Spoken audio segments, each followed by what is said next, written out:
리더십 연구에서요, 추종하는 사람들, 추종자들의 원리를 연구를 했습니다. 그러니까 이들이 무엇 때문에 어떤 리더를 따르고 추종하는지 연구를 했더니 그 속에 보니까 자원을 본다고 합니다. 자원이 어느 정도 확보되고 그것을 얻을 수 있는가, 그것을 보는 것이죠. 그리고 또한 도움을 본다고 그래요. 내가 도움을 주고 도움을 받을 수 있는지, 그리고 신뢰를 보고요. 그 다음에 현실 파악을 해서 내가 이 자를 따를 만한 자구나 라고 해서 그런 바탕 위에서 이제 추종하게 된다고 합니다. 그런데 예수님의 리더십은요, 조금 특이하고요, 좀 이상합니다. 예수님 당시 때 예수님께서는요, 정말로 많은 무리들이 따랐습니다.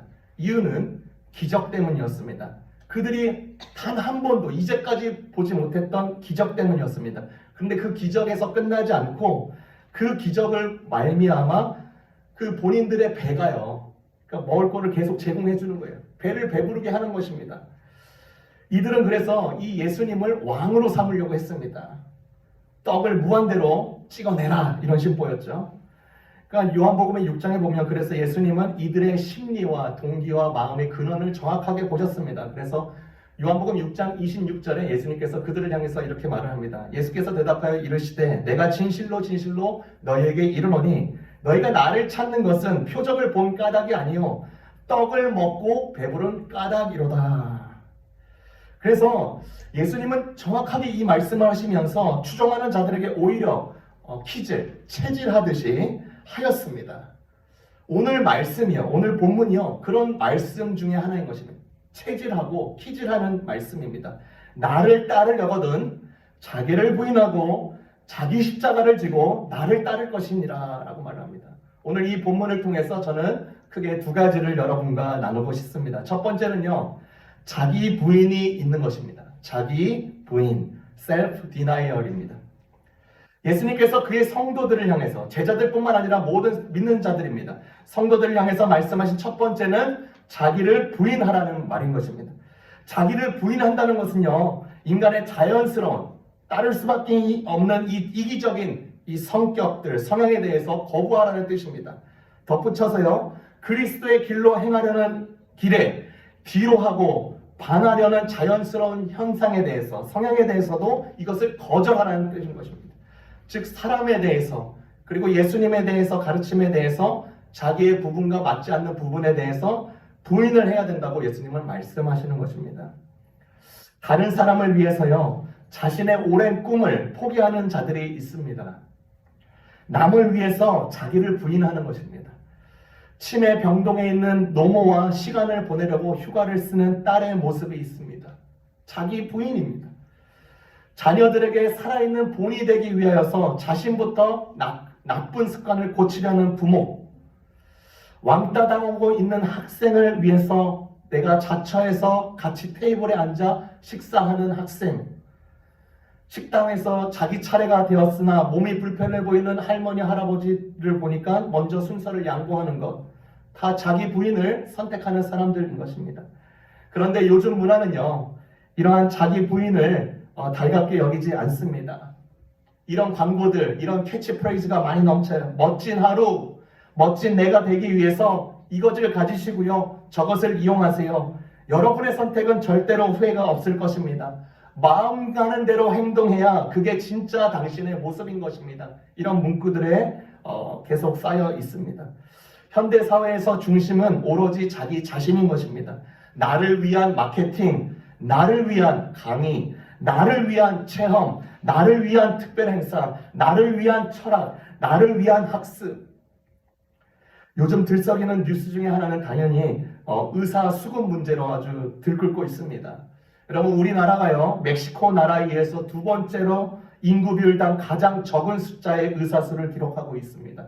2006년 이후로요, 의사 증원된 적이 단 한 번도 없었습니다. 그래서 기존에 있던 의사 협회들은요, 이 가지고 있는 이 큰 혜택을 오직 자신들의 이득을 위해서 반드시 이런 모든 집회나 모든 이런 안건들에 대해서 반드시 저지를 하고 있는 것이죠. 이후에 제가요, 어떤 지방에서 일하고 있는 의사의 글을 보았습니다. 그는요, 다른 의사들처럼 수도권이나 대도시에서 일하고 싶은 마음이 있었으나 더욱 본질적인 것을 생각했다고 해요. 내가 의사가 된 이유가 뭘까? 내가 지방에서 만약에 일을 하더라도 내 마음가짐은 전혀 변하지 않고 그렇게 할 수 있는 것인지 거기에 집중했다고 합니다. 그러면서 이자가 하는 말이요. 오히려 지방이 거점화되어서 누구라도 좋은 의료 혜택을 받고 누리고 누구라도 살기 좋은 곳이 되길 원하면서 자기 자리를 지키는 모습을 봤습니다. 얼마나 따뜻하고 멋진지요. 지독히도 이기심을 붙잡으려는 이 협회와 의사단체들과 반대되는 모습입니다. 자기 부인인 것입니다. 인터넷 기사나 아티클을 보면요, 굉장히 머리가 복잡할 때가 많습니다. 젊은 사람들의 요즘 생각을 볼 수가 있어요. 여러분 아시다시피 한국 사회가요, 이제 70대 이상의 연령자들이 이제 20대 연령자보다 숫자를 넘었다는 통계가 나왔습니다. 그래서 이제 한국은요, 늙은 사회가 되었습니다. 그게 이제 별명이 되었어요. 이를 두고 한편에서는 이제 노인 복지를 너무 세게 해줘서, 너무 잘해줘서 이들이 죽지 않고 여전히 버티고 있다라면서 복지를 조정하는 목소리가 나오고 있습니다. 혹은요, 과격한 젊은 세대들은요, 이런 나이 많은 자들을 몰아내자고 합니다. 각종 혜택을 줄이고 차라리 이들에게 줄 바에 젊은 가족들에게 더 혜택 주어서 애들이나 더 많이 낳자도록 그렇게 하고 그런 주장을 내리고 있습니다.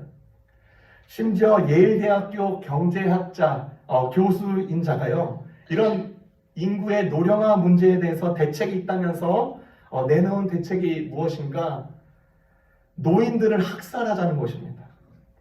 저는 이 기사를 보고요, 도대체 어떤 뇌를 가졌길래 이런 생각을 할 수 있을까 싶었습니다. 그 교수가 한 말이요, 참 게임에서 나올 듯한 말이었습니다.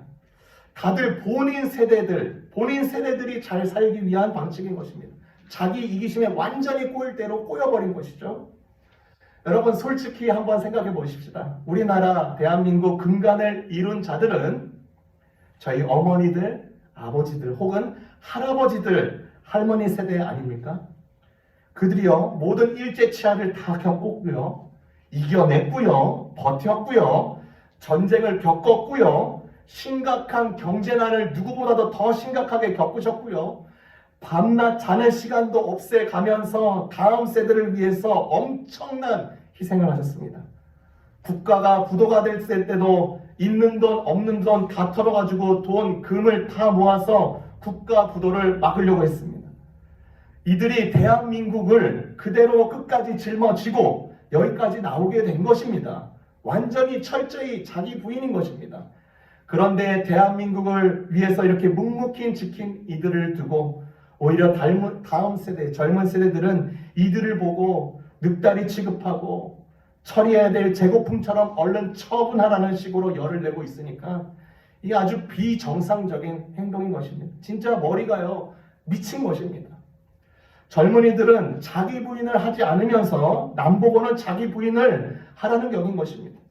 그래서 이러한 세대들, 이러한 문화 속에 살고 있는 자라나는 자녀들은요, 이 자기 부인이라는 단어를 들을 때 구닥다리처럼 여깁니다. 혹은 이 자기 부인이라는 메시지를 대해서 나더러 도인이라는 말인가? 산속에라도 들어가란 말인가? 굳이 이렇게까지 해야 되는가? 반색을 하면서 조롱하기까지 합니다. 다시 오늘 본문의 말씀으로 돌아가세요. 예수님은요, 그분의 추종자를 모아도 부족할 판에 왜 추종자를 거스리고 흩어버리시는 이런 발언을 하시는지 의아할 수 있습니다. 나를 따르려거든 너 자신을 위한 자아실현을 내서 얼마든지 허용이 될 것이고 내가 진실로 너의 십자가를 박살내 주겠다. 차라리 이런 종류의 소원이나 확실한 보장이 약속되어 있으면 더 많이 따르지 않겠습니까? 그런데 예수님은요, 오히려 반대로 자신을 부인하세요. 진짜 성도라면요, 이런 광고 문구처럼 그렇게 외치고 있는 것입니다. 자기를 부인한다는 것은요, 사람을 향해서도 자기 이기심을 뒤로 하고요, 예수님의 가르치신 길에 대해서 반대하려는 성향을 물리치는 것입니다.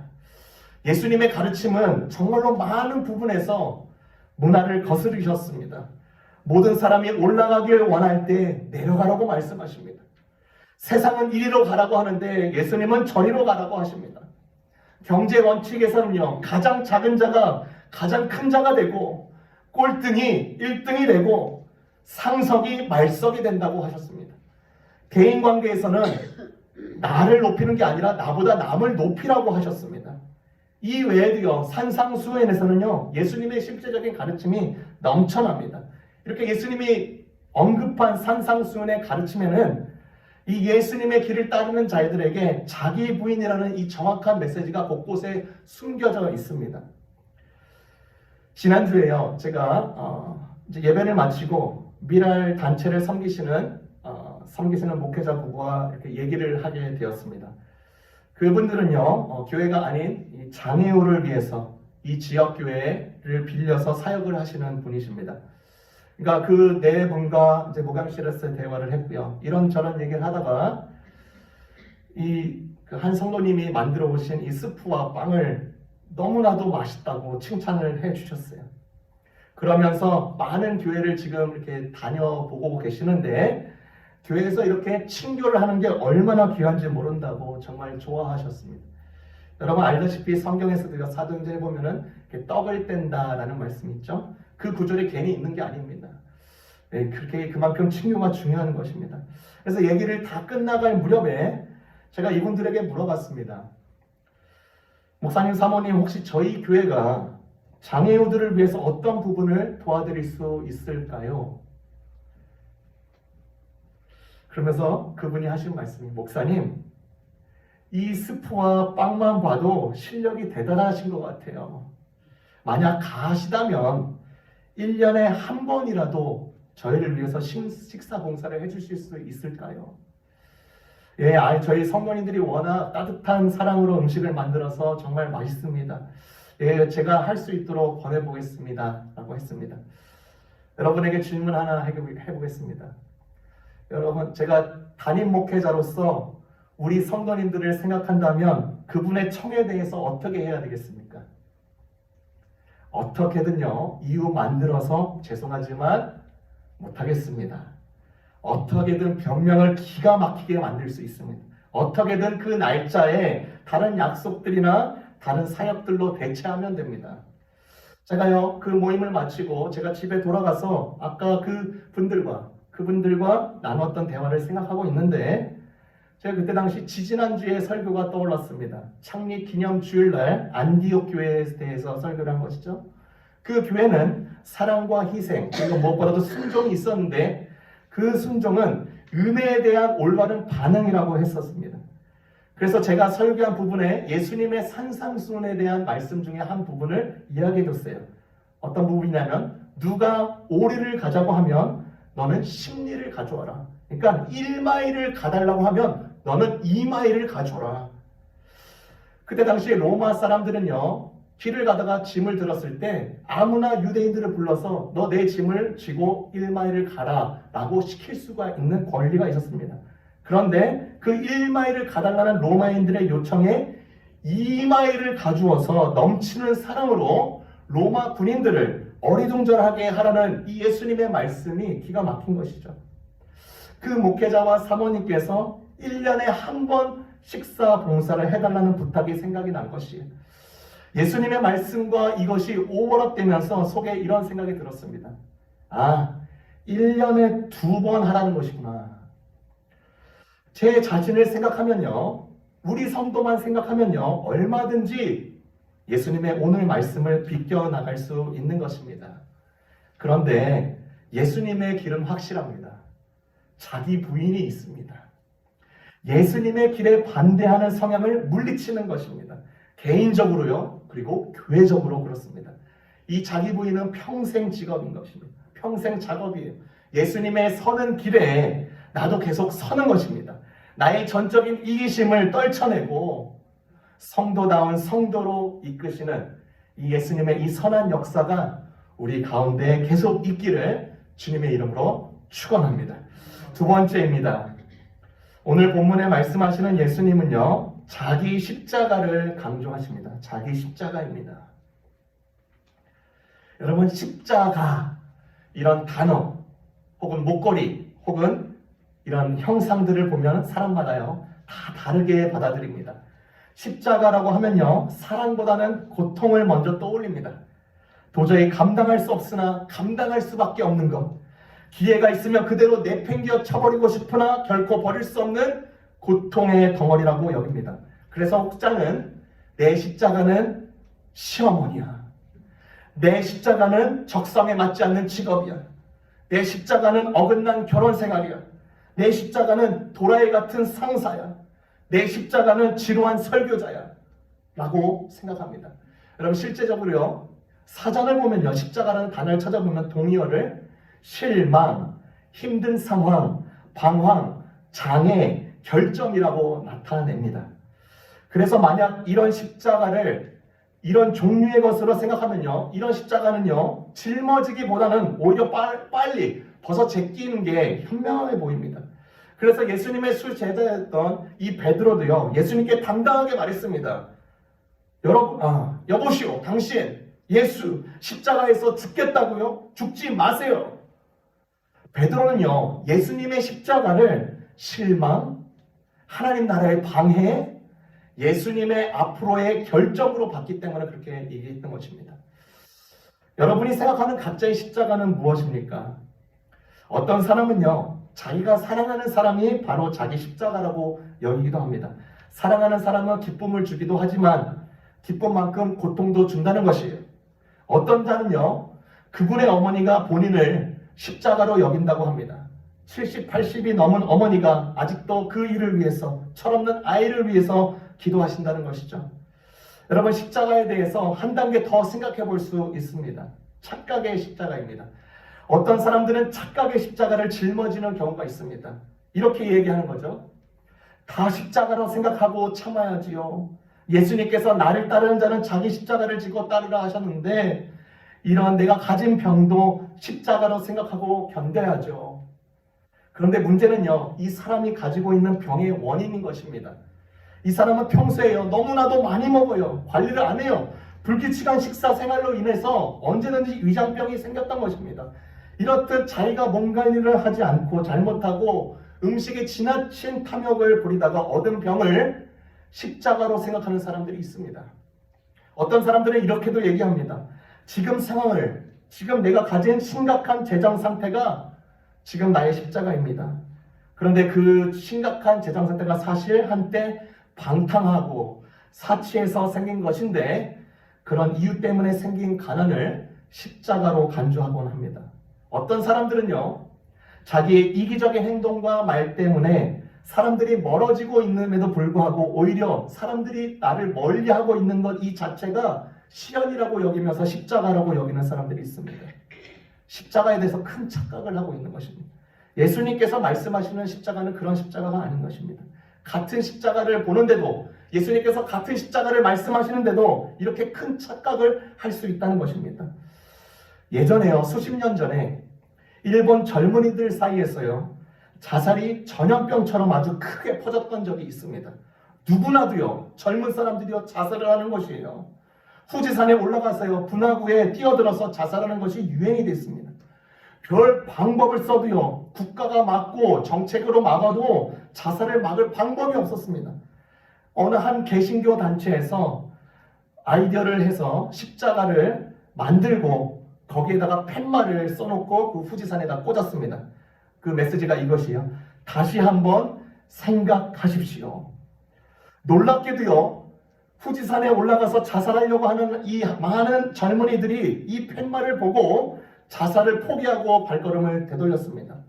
어느 날이었어요. 또 한 청년이 자살을 결심하고 올라왔습니다. 이 청년은 자살하는 일에 몰두했기 때문에 이 팻말을 볼 수가 없었어요. 그냥 후지산 분화구 앞에까지 간 다음에 막 이제 뛰어내리려고 하는데 저 멀리 있는 분화구가 보이는데 너무나 뜨거워 보이더래요. 자살을 포기하고 잠깐 뒤돌아섰습니다. 뒤돌았는데 그 청년 눈에 들어온 문구, 그 십자가 팻말이 보이는 것이요. 다시 한번 생각하십시오. 그래서요, 이 청년이 다시 한번 생각한 뒤에 참 놀랍게도 분하고 앞으로 가서 그대로 다시 한번 자살하려고 했다고 합니다. 그 팻말을요, 어떻게 받아들이냐에 따라서 생명이 지금 왔다 갔다 하는 것이에요. 다행히도요, 이 청년이 머뭇머뭇거리는 것을 수상하게 여기고 있던, 이게 보고 있던 어떤 사람들이 있어서 그 청년이 뛰어내리려고 하는 그 청년을 붙잡고요, 살렸습니다. 십자가의 모습, 십자가의 메시지를 볼 때 어떻게 받아들이는가? 십자가를 얘기하면서 예수님께서 말씀하신 자기 십자가에 대해서 다시 한번 생각해보라. 이것이 필요한 것입니다. 십자가를 역겨운 것으로 여겨서 옛것으로 돌아가는 자들도 있고요. 이 볼품없고 아름답지 않는 이 십자가를 다시 생명에 거하게 하는 귀한 것으로 여겨 새로운 길로, 생명의 길로 들어가는 사람들이 있습니다.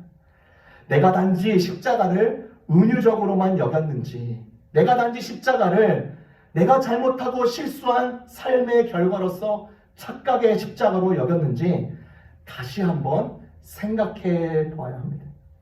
한 단계 나아가서요, 예수님은요, 여기서 말씀하시는 이 십자가는요, 이렇습니다.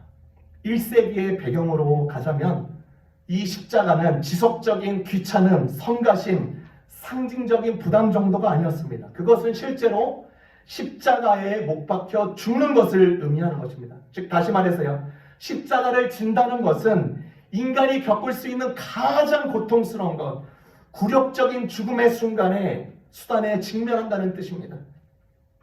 로마인들은요, 당시에 십자가의 처형에 선고받은 사람들을 이들에게 어깨를 그들의 십자가에 짊어지게 했습니다. 그리고 그 십자가에 오르는 그 모든 길을요, 조롱하는 군중사이를 뚫고 처형 장소로 직접 그것을 메고 가도록 했습니다. 이 이미지가요, 예수님께서 말씀하시는 이미지인 것입니다. 다시 말해서 십자가를 지고 나를 따르라는 이 주님의 말씀은 내가 지금 내 가진 뜻도 중요하고 좋은 것이지만 그것을 스스로 비우고 주님의 뜻을 쫓기로 소원한 다음에 나에게 무슨 일이 일어나는지 그것을 취사 선택 없이 받아들이라는 말과 같습니다. 그러면 질문할 수가 있어요. 그러면 목사님, 아주 억울한 일이라도 받아들여야 됩니까? 예, 맞습니다. 목사님, 터무니없는 비난이나 모함을 받아도 그냥 받아들입니까? 예, 맞습니다. 목사님, 누가 나를 칭찬하고 떠받들어도 그냥 받아들입니까? 예, 맞습니다. 어떻게 이런 일이 가능할까요? 여러분, 자기 십자가를 진 사람은요, 죽은 사람입니다. 죽은 자는요, 말이 없습니다. 여러분, 오해하면 안 돼요. 칭찬이나 비난에 무조건 무감각한 나무나 돌이 되라는 말이 아니라 그런 것들에 휘둘리지 않는 사람이 되라는 이야기인 것입니다. 그래도 여러분, 이 대목을 보면서, 이 본문을 보면서 이렇게 질문할 수가 있습니다. 아니, 십자가 없이 예수님 따르면 안 돼요. 그렇죠? 예, 괜찮은 질문이죠. 그런데 질문 자체가 잘못된 질문인 것입니다. 십자가는 아버지의 뜻인데 아버지의 뜻을 품지 않고 그분의 뜻을 어떻게 따를 수가 있겠습니까? 음식을 원하는 사람이요, 요리하지 않고 어떻게 음식을 얻을 수 있겠습니까? 대한민국의 헌법을 어기면서 어떻게 대한민국을 세울 수가 있어요? 여러분, 꽃은요, 물을 떠나고 싶어도 떠나지 못합니다. 새는요, 나뭇가지를 떠나고 싶어도 떠나지 못해요. 달은요, 지구를 떠나고 싶어도 떠나지 못합니다. 성도는요, 참된 성도는요, 십자가를 떠나고 싶어도 떠나지 못하는 것입니다. 그것이 왜냐하면 아버지의 크신 사랑의 증거이자 큰 뜻을 포함하기 때문입니다. 그러므로 예수님께서는요, 가짜 복음이 아니라 진짜 복음을 말씀해 주시고 계시는 것입니다. 가짜 복음 뭐죠? 나를 따르면 자아실현을 보장해 줄게. 너의 십자가를 평생토록 면제시켜 줄게. 이것이 가짜 복음입니다. 예수님은 진짜 복음 말씀하십니다. 나를 따르려거든 자기를 부인하고 자기 십자가를 지고 나를 따르라. 여러분, 무언가 손해만 있고 바보만 되라는 소리 같고요, 마이너스 인생을 살아가는 무거운 말씀처럼 여겨지지 않습니까? 그런데요, 예수님은요, 분명하게 약속하십니다. 본문을 보겠습니다. 16장 27절입니다. 인자가 아버지의 영광으로 그 천사들과 함께 오리니 그때 각 사람이 행한 대로 갚으리라. 하나님께서는요, 갚아주십니다. 25절입니다. 누구든지 제 목숨을 구원하고자 하면 잃을 것이요 누구든지 나를 위하여 제 목숨을 잃으면 살리리라. 나를 위해서, 예수를 위해서 잃음은 곧 얻음이다 라고 분명하게 말씀해 주셨습니다. 예수님은요, 우리 한 번이자 영원한 인생의 끝까지 잘 되도록 도우시는 분이십니다. 우리는 그 약속 위에 서 있습니다. 자기를 부인하면서 은유적 십자가를 넘어서 착각의 십자가를 넘어서 복음의 십자가를 짊어지는 자들이 되십시다. 순전히 예수님을 믿기 때문에 발생하는 손해, 맞게 되는 고난에요, 절대로 뒤로 물러서지 마시기 바랍니다. 그것이야말로 참된 십자가이고 내가 품을 십자가이기 때문입니다. 기도하겠습니다.